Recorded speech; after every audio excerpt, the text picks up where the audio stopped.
You might have seen that since the government shutdown, Kristi Noem and the Trump administration have been trying to play this video in airports in an effort to not only lie, but also in blatant violation of the Hatch Act. Hi, I'm Kristi Noem, the United States Secretary of Homeland Security. It is TSA's top priority to make sure that you have the most pleasant and efficient airport experience as possible while we keep you safe. However, Democrats in Congress refuse to fund the federal government, and because of this, many of our operations are impacted, and most of our TSA employees are working without pay. We will continue to do all that we can to avoid delays that will impact your travel. And our hope is that Democrats will soon recognize the importance of opening the government. That was Kristi Noem trying to turn TSA security lines into her own personal propaganda machine. But while she might view herself as being above the law, airports across the country are pushing back on her efforts.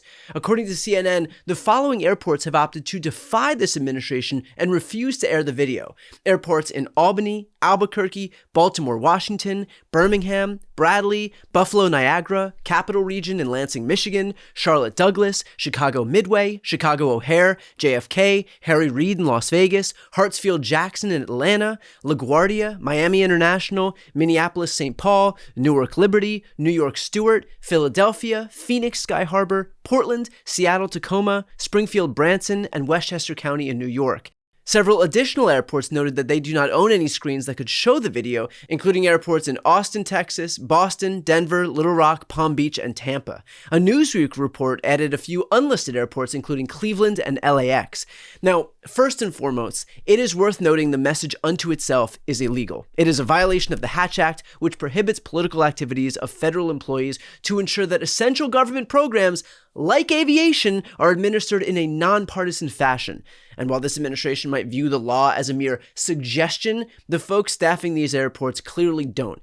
For example, Westchester County Executive Ken Jenkins said in a statement, Westchester County has reviewed the request from the Department of Homeland Security to replace the Real ID video with a PSA that was released by the U.S. Department of Homeland Security, Kristi Noem, and our message is clear. It is inappropriate, unacceptable, and inconsistent with the values we expect from our nation's top law enforcement officials. The PSA politicizes the impacts of a federal government shutdown on TSA operations, and the county finds the tone to be unnecessarily alarmist, particularly as it relates to operations at Westchester County Airport. This video will not be displayed at Westchester County Airport. A Niagara Frontier Transportation Authority spokesman said, the NFTA's longstanding policy and codified regulations pertaining to PSAs prohibit politically partisan messaging in its facilities. Therefore, we are not airing this video on airport-controlled screens. A spokesperson for Phoenix Sky Harbor said, consistent with airport policy, Phoenix Sky Harbor International Airport declined to post the video. The policy does not permit political content. And the Port of Portland said it best. We believe the Hatch Act clearly prohibits use of public assets for political purposes and messaging. Translation, we are not turning government infrastructure into your campaign headquarters. Thanks so much.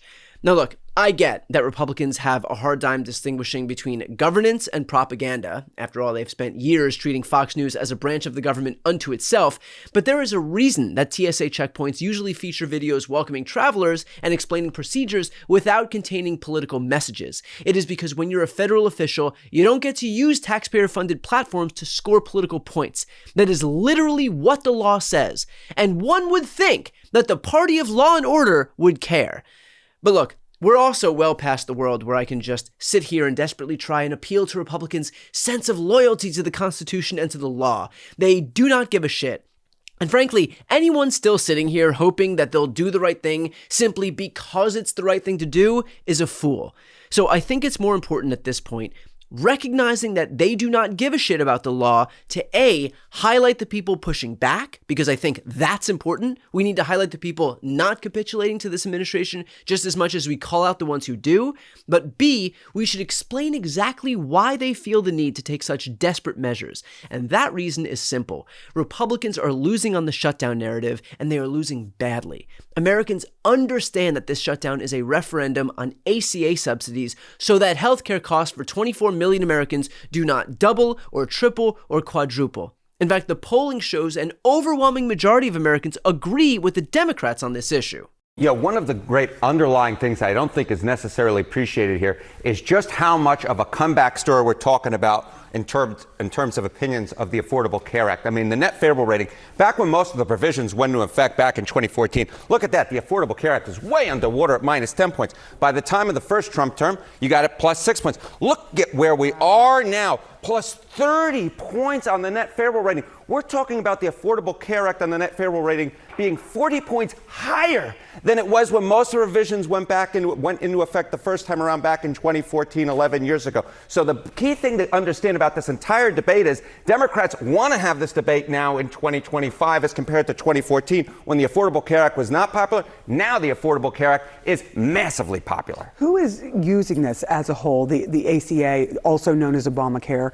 But who is the group of people that are actually using it? Yeah, this to me is one of the biggest surprises. When you actually dig into the data, you can understand why Marjorie Taylor Greene is doing what she's doing and why this debate is actually dividing Republicans. Because take a look here.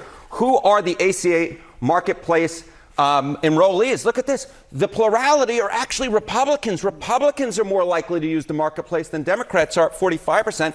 Democrats at 35%. Then you get independents at 20%. But the key nugget here is Republicans are more likely, in fact, to be the enrollees in the marketplace than Democrats are. And the majority of the enrollees, 57%, are in Republican-held congressional districts like Marjorie Taylor Greene's. So what we're seeing here is it's not actually Democrats who are the only ones who are taking advantage of Obamacare or the Affordable Care Act. There are a lot of Republicans, and the clear plurality of those who are the marketplace enrollees are actually Republicans, and the majority of them are actually in Republican-held districts. And that is why, Sarah, you're seeing this debate really divide Republicans and really unite Democrats. Yeah, it goes with the saying, all politics are local, and that really gives you that sense.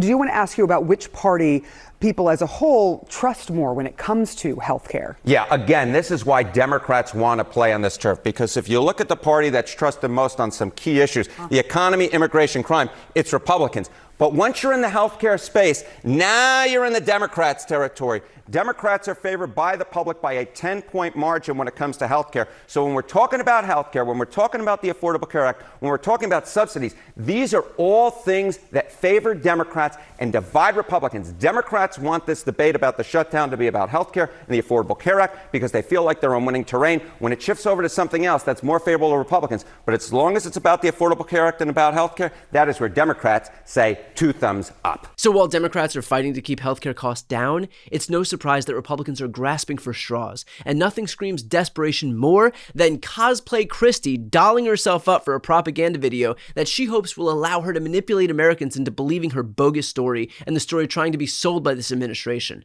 And Noem, for her part, is so used to operating in bad faith that she thought she could just casually violate federal law and airports would totally go along with it. She legitimately believed that she could commandeer public infrastructure to spread partisan talking points and nobody would push back. The entitlement here is staggering. So look, airports standing up to Kristi Noem isn't just about rejecting one tasteless video. It is about drawing a line and saying that government officials do not get to weaponize federal resources for political gain everywhere with no pushback whatsoever. It's about protecting the integrity of nonpartisan institutions. It's about reminding people like Noem that laws actually matter, even when Republicans pretend they don't exist. And most importantly, it is a testament to just how desperate the GOP has become to regain control of a narrative that they have clearly lost. Maybe a little less time making propaganda videos and a little more time actually taking care of the American people, and we won't be in this situation in the first place. Before you go, if you enjoyed this content and you want to see more and support independent media, please subscribe to this channel. The subscribe button will be right here on the screen. But second, the reality is that we are now in a political environment where this administration can lean on any of the social media platforms to suppress certain voices if they don't like critical coverage. That means my longevity here is in the hands of a few tech billionaires who are already making it clear that they are willing to cater to this administration. To that end, signing up for my newsletter is a way for me to reach you directly if that ever becomes necessary. I'll put the link right here on the screen as well, so please sign up. It's free, but there's also an option to do a paid subscription if you'd like to support me and my team. I really appreciate it. Thanks so much for watching.